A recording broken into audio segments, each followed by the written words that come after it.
We turn now to former Assistant Secretary to the Treasury under Reagan, better known as the Father of Reaganomics, Dr. Paul Craig Roberts. Thanks for joining us, sir. Pleased to be with you. And I know there's a lot going on. Economics issues, of course, always up front because they're always downplaying the inflation rate, but we continue to have total economic devastation. What's your outlook on that, sir? Well, there's no recovery. There can't be because the jobs are offshored. Consumers have no increase in their income to support a growth in consumer demand. They can't borrow anymore because they're too deeply in debt and the banks are too insolvent to lend. And so the economy is just dead in the water and will stay that way for some time. In fact, most likely later this year, it'll drop further. And so there's fresh reports today. It was linked on the Drudge Report. S&P 500 logs best start to the year since '91. Kind of a hopeful sounding headline. But in this and other coverage, they've definitely indicated that QE3 may finally be officially on the table. I know a lot of people who follow the issue have been saying it's pretty much been going on in a de facto sense anyway. And we were bringing up this issue as well. Well, it seems to me that it has to be going on in order for the Federal Reserve to keep the interest rates near zero. If they're not buying bonds, one would think that the rate would rise because the inflation is certainly there and all of the interest rates are negative at this time. So when you have a negative interest rate on a 30-year bond, it has to be fixed in some way. The Fed has to be fixing the price. So, you know, they will deny QE3. In fact, isn't that what Bernanke did today? Didn't he say no more stimulus? And so the gold market collapsed. Why does anyone believe him? And so gold did fall a pretty large number. I didn't see the exact numbers, but maybe they can pull them up on the screen. Well, it's around $90 right now. It fell 100, which is quite a big drop. And it seems like it's all, you know, once the money managers and the hedge funds got into gold investments, it changed the nature of the market. It's made it more volatile. It drives it up and it also drives it down. So apparently all the money managers and hedge funds sold their gold positions because apparently they believe Bernanke that he's going to leave the economy dead in the water and that we're going to go into an election dead in the water or maybe even with the second down leg of this depression coming into play. Yes, sir. And so turning to foreign policy issues, you've got the most recent column, Silencing the Critics. You bring up a lot of elements of the attack on the domestic extremists and the FBI's paranoia and all their cooked up cases. And of course, as we continue to march towards war in Syria and Iran and generally in that region, stoking Russia, there's a lot of important stuff going on with the Russian elections. And I guess the larger Washington-based color revolution movement and all their hidden behind the scenes shadow war activity. Yeah. That's a lot of stuff, but take us through what you think is most important, sir. Well, I think one of the most important things is that the United States, if it proceeds with the Syrian and particularly the Iranian attacks, it shows that it's prepared to be more and more unilateral because it no longer has the cover of a UN resolution for the attack on Iran. That was vetoed by China and Russia. And it no longer has a coalition of the willing. It's got one British warship and one French warship. So it means that if they do go ahead with an attack on Iran, that Washington is prepared to be very unilateral and to risk a more direct confrontation with Russia and China. Now, the situation in Syria is they're going to attempt to do the same thing they did in Libya. And quite clearly, they're not interested in Syrian democracy because Assad had the referendum and the vast majority of the people who voted supported it. And and what they support is the rise of political parties and the prospect of a different party governing Syria than Assad's. And you would think that if Washington really liked democracy, they would get behind this, but no, they denounced it. they denounced it, and they are determined to overthrow Assad. And this also brings more risk of confrontation with Russia because of the Russian naval base at Tartus. And the Russians quite clearly see that this is an effort on the part of the United States to evict them from the Mediterranean. So as Washington goes forward with these wars, they are risking more and more direct confrontation with nuclear armed powers, Russia and China, neither one of which we would be able to invade or occupy. Or if they can't occupy Baghdad or Fallujah, how are they going to occupy Beijing or Moscow? So it's becoming absurd. It must be hubris and arrogance running very strong in the veins of the Washington policymakers, and it puts us all at risk. Well, of course, they're interested in democracy the way a duck hunter is interested in using a decoy. But they've not only launched the whole Arab Spring movement and everything going on in the Middle East, but they're using that same democracy wedge to put pressure on Putin and Russia. Let's talk about that issue. Well, the Russian opposition is, of course, financed by the NGOs that get the money from the National Endowment for Democracy, which many people regard as a CIA front. And it was set up to destabilize America's enemies. So Putin is faced with a disloyal opposition. And the importance of the March elections is it could actually result in protests after the election that could be violent. Putin himself recently said that the Russian police have reason to believe that the opposition may actually kill some prominent person so that Putin can be blamed. And it caused massive unrest in Russia at a time when the United States might strike Syria or Iran. And the protests in Russia would kind of make it difficult for the Russian government to respond. So this is a risk. No doubt the Israelis are pushing for some sort of attack just after the Russian elections. And clearly they're hoping to tie Russia's hands so they can launch that attack and hopefully take advantage of them. How much does this have to do with oil and China's kind of burgeoning empire, and how much does it have to do with the larger grand chessboard?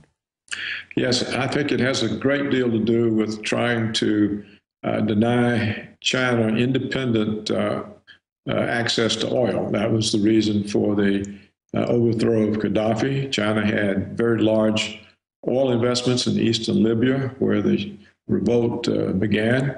And China has very large investments in Iran and gets, between 20 and 30% of its oil from Iran. And this, of course, was the policy that the United States used against Japan in the 1930s. It saw Japan a rising power, and so it cut Japan off from oil and strategic materials and rubber, and Pearl Harbor was the result. So they're trying the same thing with China. They want to be sure that China doesn't have independent access to energy, or not much independent access. They can't do that to Russia because it has so much energy.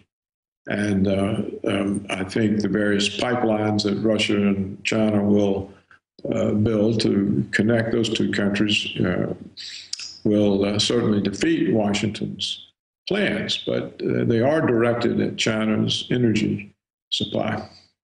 Obviously, it's risky to overextend an empire. Obviously, we were never set up to be an empire, but I guess what gets me is whatever moves they calculate, they always rely on us being totally stupid. Like, we can never figure any of this out, and we're always supposed to fall for every false attack they set up.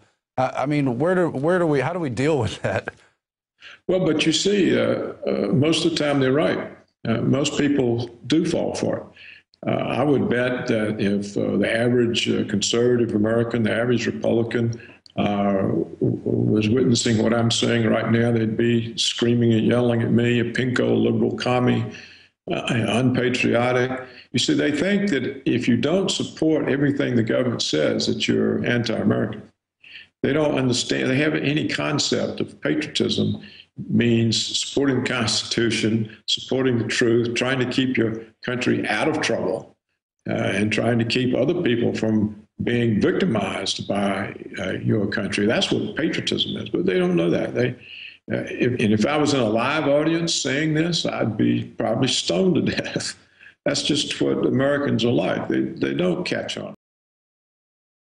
The real question is the rest of the world catching on? And that's what H.G. Wells says always happens to philosophers and thinkers, and they always get stoned to death. Anyway, yeah. What did you think of Obama's move to issue a presidential directive saying, yeah, we're not going to use the indefinite detention against Americans. I say so. Sure, the power may be on the books for future presidents, but states are starting to pass resolutions saying they won't go along with the NDAA. After all the deceptions on the NDAA issue, is he beginning to feel pressure? Is that why they put out this presidential directive? I don't know. I don't know. I don't know whether the American Civil Liberties Union would be able to find standing to bring a constitutional case. I think if a constitutional case was brought, even the Republican right-wing Supreme Court would have to rule that the National Defense Authorization Act is unconstitutional. And if they didn't, of course, it would probably sink the Republicans. But, I just don't think any of them can be believed. I wouldn't believe Obama. I mean, he's just maybe trying to cool down some heat. But look, 93 senators, I think it was 93, voted for it. I mean, yeah. I mean, 93% of the Senate voted to deep six the United States Constitution. And why? For what reason? I mean, where is the threat that requires this?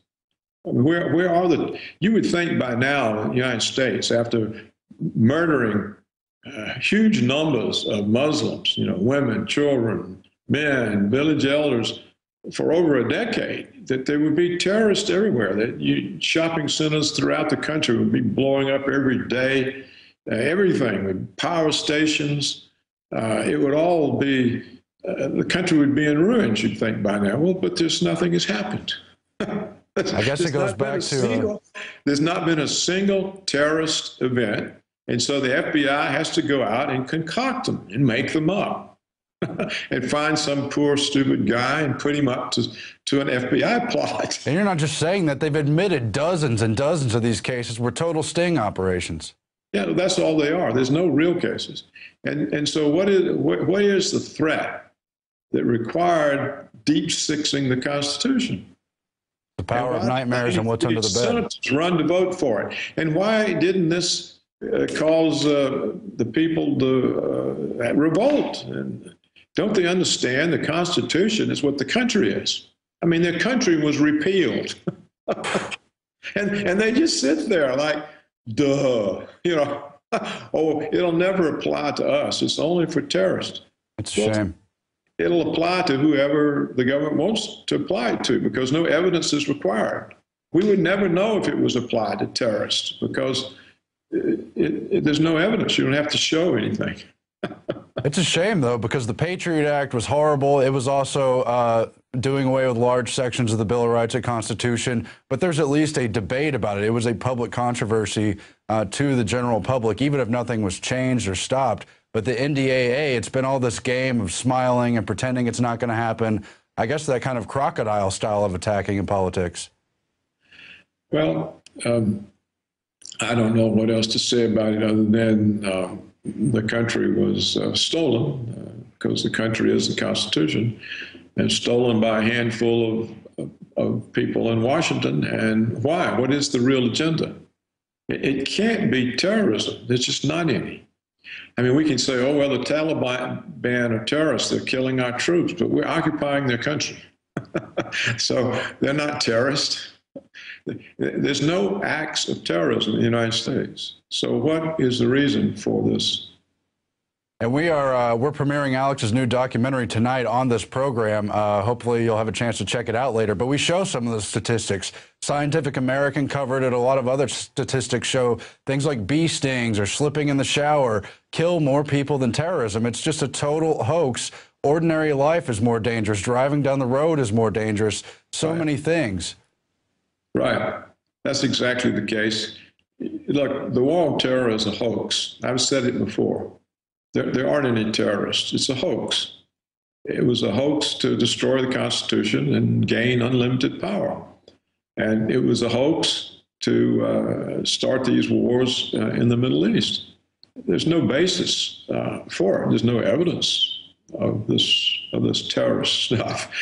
And especially after they claim they killed bin Laden. I mean, he was already dead for 10 years, but they killed him again. Yeah.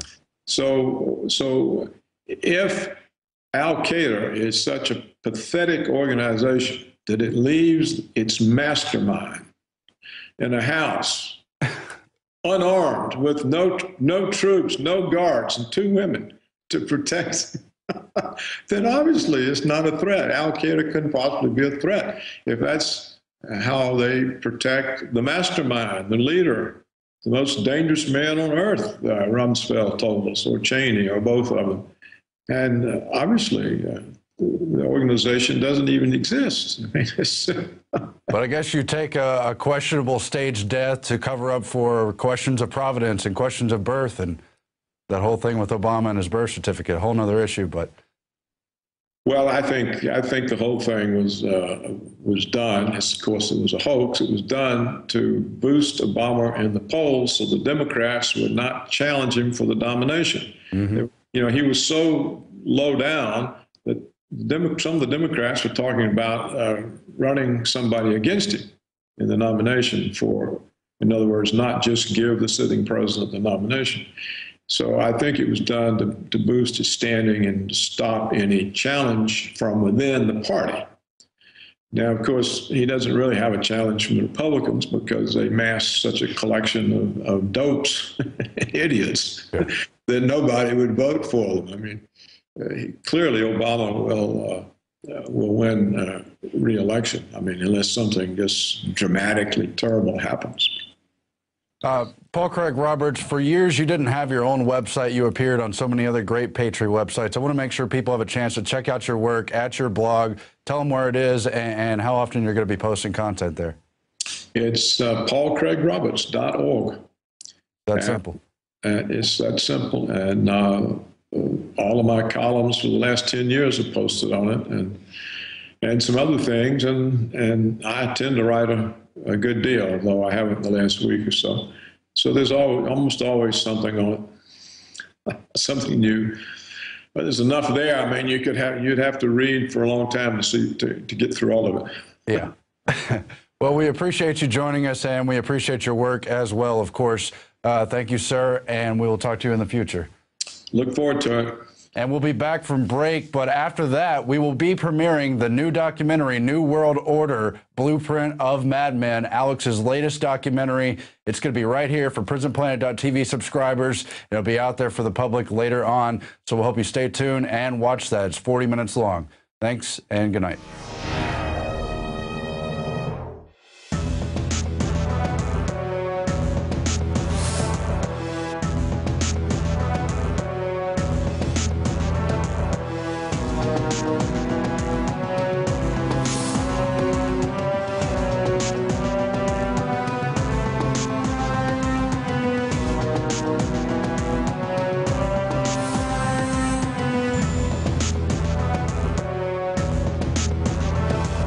Out of the comfort zone because these people aren't playing games. 9/11 was an inside job. 9/11 was an inside job. 9/11 was an inside job. We're going to organize. Humanity's going to come together. We are swinging muskets here, toe to toe with the globalists. They're bloodied. We're bloodied. It is absolute total war.